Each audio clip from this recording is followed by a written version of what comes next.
O dabar Jonavos rajono savivaldybė ruošiasi pabėgėlių sutikimui. Dar kartą apie Ruklą ir pabėgėlių problemas. 7 Kauno dienų pokalbyje Jonavos rajono meras Mindaugas Sinkevičius. Sėdime Jonavoje, Joninių slėnio pačiame viduryje. Tai ko gero stebuklinga vieta vien todėl, kad tai berods paskutinė dovana jonaviečiam.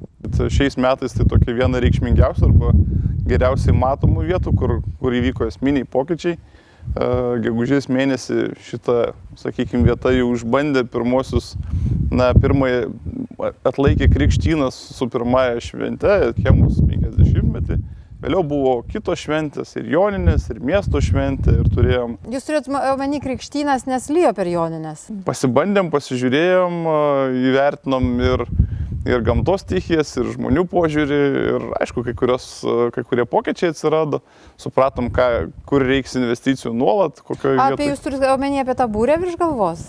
Ne, tai būrė jinai, kaip pasakyti, jinai tokia sulankstomą ir padedama, tiesiog kai vyksta daugiau renginių, mes nematom tikslo ją nuolat ardyti, tai todėl ją paliekam taip, kaip jin yra, bet matom, kad reikia nuolat investuoti į aplinką, nes ne visur žolė sudygo, kai kurie augalai matyti neprigijo, kai kur kažkokie tai nuostoliai padaryti dėl neatsakingo gyventojų požiūrio. Apie pinigus nešnekėkim, dar pašnekėkim apie žmonės, apie tam tikrą kategoriją žmonių, apie kurias dabar šneka visas pasaulis. Rukla patenka į tą, taip pat į mūsų akiratį ir šiandien tampa, galima sakyti, karštuoju tašku.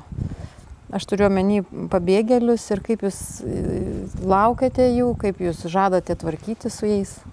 Ta problema, jinai aišku laukia dar ateityje, tai yra nuo kitų metų sausio-vasario mėnesio. Aišku, kad mes susirūpinę ir galvojam apie įvairius dalykus. Nuo didelių iki pačių mažiausių. Ir aš pateiksiu netgi keletą pavyzdžių. Mes suprantam labai aiškiai, ką turbūt supranta ir visa Lietuva, kad atvykstantis pabėgėliai iš įvairių kraštų, ar tai iš Sirijos, ar tai iš Eritrėjos, ar iš trečiųjų šalių, tai nėra turistai, kurie atvažiuos, pasifotografuos, apsipirks, praleis gerai laiką ir išvažiuos su gerais atsiminimais apie Lietuvą. Tai yra žmonės, kurie dažnu atveju bėga nuo karo, kurie ieško saugumo, taikos, kurie nori savo ir savo vaikams saugios ateities, saugaus gyvenimo. Tai aš manau, kad mes kaip valstybė ir mes kaip Jonava su Ruklos pabėgėlių priėmimo centru darysim viską, kad jie rastų užuovėją nuo karinių konfliktų jų tėvyniai, kad jie galėtų čia išmokti kalbos, galėtų integruotis, kiek tas įmanoma. Bet natūralu, kad tai atvykėliai arba, sakykime, karo pabėgėliai turės matyti, kad integruotis. Ne šalis, visa mūsų valstybė 2,8 ar 3 milijonai turės keistis pagal atvykusius asmenys, o jie turės prisitaikyti prie mūsų kultūros, prie mūsų klimato, prie mūsų gyvenimo, prie mūsų tempo, prie galbūt religinių arba kultūrinių arba rasinių skirtumų. Tai tų klausimų pakankamai daug ir mes galvojam, gali atsirasti tokie konfliktai, tarkim, kad vaikas einantis į darželį, sakykime, ar jo tėvai pareikš, kad jisai negali valgyti ten kokio nors kiaulienos maltinuko dėl religinių ten sumetimų. Ką mes darysim, arba kaip mes reaguosim, ar mes keisim valgiaraštį, ar turėsim išskirtinumą, kaip mes spręsim kokios nors vaikų skirtingo amžiaus tam pačiam darželį konfliktus, jeigu jie atsiras ir peraugs į tėvų konfliktus. Vienas esminių ir didžiausių klausimų, ką kelia bendruomenė ir tiek Jonavos, tiek Ruklos, yra saugumas. Ar tie klausimai pasiekia ausis, kurias turėtų pasiekti? Buvo atvykęs Saulius Skvernelis, kalbėjosi, patikino kai kurias aspektais dėl saugumo, kad mes galim tikėtis pilnos paramos iš policijos, kad Ruklos gyventojai, miestiečiai galės jausti saugus, bet aišku, kad neatsakytų klausimų yra pakankamai daug. Turim turbūt, arba ne visi gal žinom, kad Ruklos pabėgėlių priėmimo centras yra institucija prie socialinės apsaugos ir darbo ministerijos. Mes keliam klausimus, kai kurios atsakymus turim. Arba patikinimus, arba nuraminimus, kad viskas bus gerai.